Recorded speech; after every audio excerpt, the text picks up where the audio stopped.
a strike. I'm telling you, no way. All right, then we'll get a flashlight, go back to the bowling alley, and check for ourselves. We won and you lost. Face it. Face it like a man, honey. Your wife beat the pants off.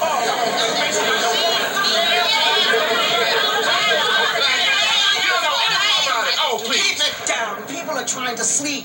I'm sorry, Mama, but we were discussing who won the bowling match, the men or the women. We don't know.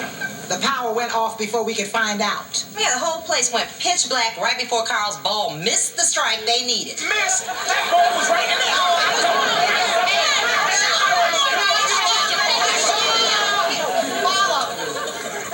It wasn't the storm that knocked out the power.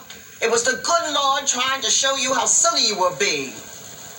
Who's better at bowling, men or women? I never heard anything so ridiculous. You grown-ups acting like children. You ought to be ashamed of yourselves. Now, I want to settle now. And do it quietly.